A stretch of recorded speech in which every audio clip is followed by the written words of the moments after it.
That's primarily because there have been no adequate answers given for why or how Kenneka was not identified or found wandering in the Crown Plaza Hotel on the early morning hours of September 9th. Why and how, although video surveillance cameras clearly indicate that Kenneka was wandering into an area under construction that had a operating walk-in freezer and cooler, and why and how, in spite of the fact that Kenneka's family and friends were at the hotel from the moment she disappeared until the moment her body was found, almost a full day later, more than a full day later, why this tragedy unfolded. Kenneka, as you know, came to the hotel as a guest in the early morning hours of September the 9th. She apparently was intoxicated and wandered from the room and wandered throughout the hotel. Video surveillance at the hotel clearly shows Kenneka wandering throughout the hotel. At approximately 3:30, and I'm not being exact, video surveillance shows her entering a kitchen area that's under construction. That's the Murray Brothers Caddy Shack restaurant that's now been open since that time. That kitchen, the door was unsecured. The walk-in freezer and refrigerator were obviously unlocked. And at some point,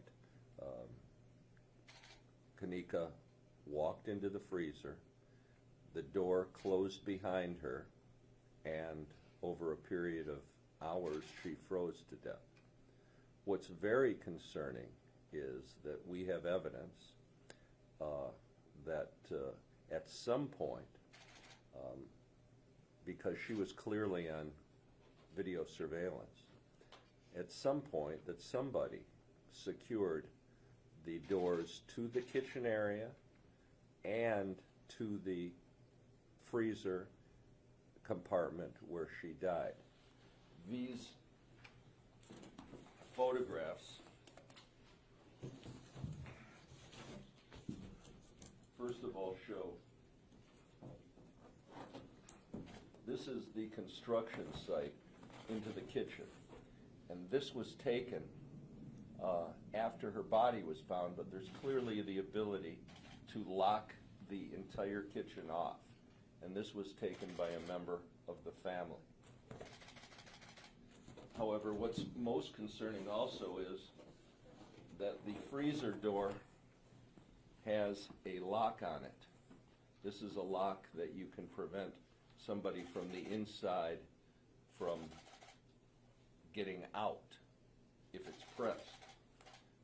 And we believe that it's very possible that this door, for reasons that we cannot explain, without ever looking in the freezer, someone came and locked this freezer door so that Kenneka could not exit the door.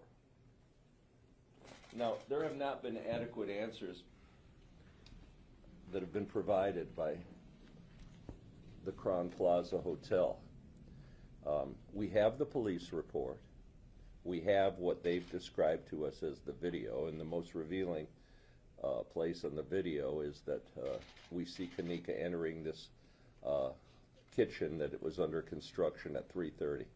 We know that the Crown Plaza and the security company knew that she was missing at that very time, that they were reporting to the family that they were doing their best to find her. All they had to do was look on the video, and they would see that Kenneka was wandering the hotel, and they would see that she had wandered into the kitchen. There is no explanation that we've received at this time why Crown Plaza, why the security company, and why the Caddy Shack Murray Brothers restaurant didn't do anything for nearly a day and a half, and that her body supposedly lay there until it was allegedly discovered, I believe, at about 12:30 a.m. the next day. And by the way, then her body stayed there for nearly 5 hours while the family waited to find out what had happened to Kenneka. So we expect to get all that information during this pretrial discovery process. The complaint's been filed. The defendants have an opportunity now to answer the complaint, and we will get in due time a full incident reports filed by these defendants plus their insurance companies. We'll get the videotape. They say they've given it to us, but we want to make sure we have all of it. We will get all of their reports, and we'll be able to take the testimony of the security guards and all the Crowne Plaza employees so that we fully understand why this tragedy occurred and how it can be prevented. What's most concerning about this case right now from our perspective is the Crowne Plaza knew immediately, not many hours later, immediately. She was reported by her friends and then her family, and her family was there at the Crowne Plaza on at least 3 occasions, camping out, to the point where the Crowne Plaza called the police on the family because the family was so concerned about Kenneka's whereabouts.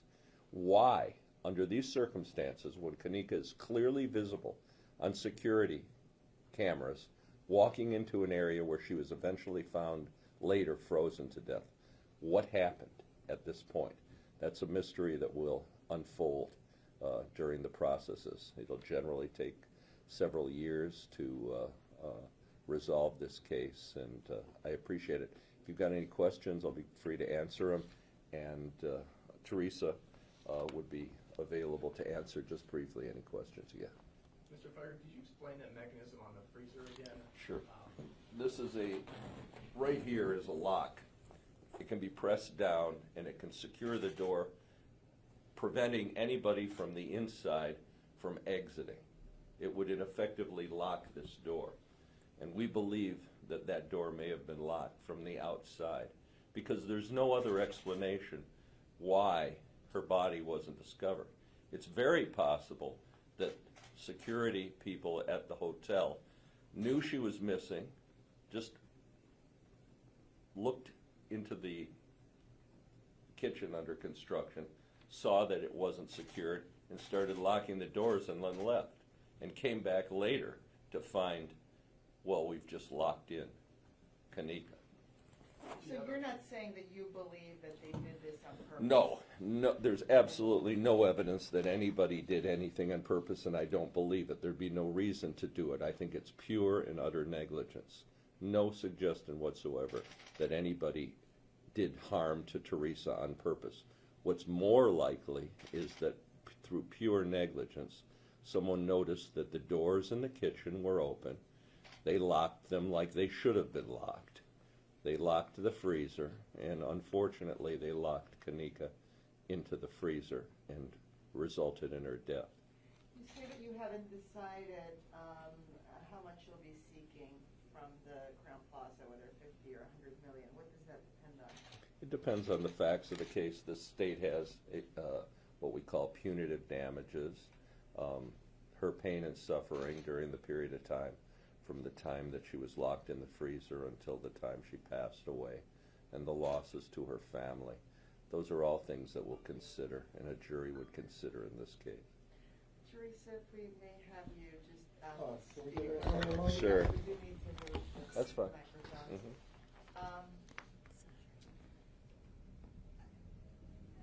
How are you doing, first of all? I'm blessed. What do you hope will come of this lawsuit? Justice. I've been seeking justice from the beginning, and that was my purpose of seeking out for Mr. Figer. I mean, obviously, your family, Kenneka's friends, from the very beginning, you've felt that the hotel just did not do its job. Can you just speak a little bit to that? Well, I feel like I was asking for answers. I was seeking for answers, you know, and trying to find my daughter. I have not received help until now. Let's be clear. When Teresa indicates she's seeking answers, Teresa was notified by Kenneka's friends at 4:30 in the morning. Kenneka had been walked out of the room about 2:30, and so the hotel was on notice at about 2:30 because the friends first went to the hotel, said, our friend is missing, she's in the hotel somewhere. Then the family became involved, Teresa. They started to call the hotel. They showed up at the hotel numerous times. They showed up at the hotel so many times that the hotel called the police on the family. So when Teresa's commenting about finding out what happened, to this day, the hotel hasn't adequately explained why. Because she was there so many times over a period of nearly an entire day before Kenneka was found, what was going on there? This point has been more than a year. Talk to us just about how your life has changed without your daughter. My life will never be the same. I don't know if you have children or not, but I birthed my daughter. And to know that I had to bury my child because of someone I couldn't receive help, or maybe if I could have received this help, she could be here today. It hurts. It's a pain that I can't even explain. I don't even understand. Mr. Fire, if I may ask again about the freezer. Do you know the manufacturer of that? No, I don't, but I think it's a very common design, and I think it can be secured. It can be locked from the outside, and if it is locked from the outside, I don't believe you can exit from the inside. But again, that's something that we've got to determine. We do know that the doors, we have photographs of the doors locked, and this was at a time when Teresa was waiting and the family was waiting for word on Kenneka. These pictures were taken by Teresa's brother during the time that they were waiting for some answers. He didn't really get permission. He just went down to the area where Kenneka was and took these pictures. So it's clear that the area could have been secured. It's clear it may have been secured while she was already in there, because remember, she was missing for 24 hours. The hotel allegedly did a inspection and looked for her. Well, I suspect at some point that they secured those doors with her inside. I don't know for sure, but I'm going to find out. I guess what you're saying is you just don't believe that the hotel acted quick enough and that when they started to, it just all went wrong. Remember, we're not talking quick enough. We're talking 24 hours. They were notified, and they have a security staff. They were notified almost immediately. They were notified before Kenneka, we know, wandered into the restaurant. We know, or I should say the restaurant's kitchen. We know Kenneka left and was reported missing about 2:30. We know on videotape that she didn't enter that unsecured construction area in the kitchen of that restaurant hotel until about 3:30. We know that's on video. So there's no explanation why for 24 hours she laid there. There's no explanation. And that's one of the things Teresa and I want to find out. What the heck happened for 24 hours? And was she locked in there and suffered a fate worse than death, being locked into a freezer until you die?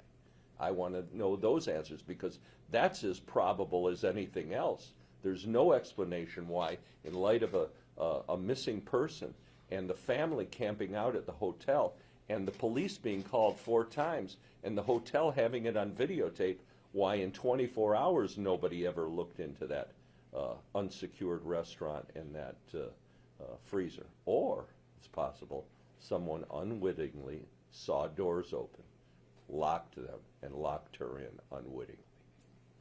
In reading this, it looks like you also say that the the hotel and Capitol Security was aware there was some sort of party, too many people in a room? They were aware from the very beginning. People were aware that there was a party going on in that hotel, that a smoke detector, probably because pot was being smoked in the room, had been disabled.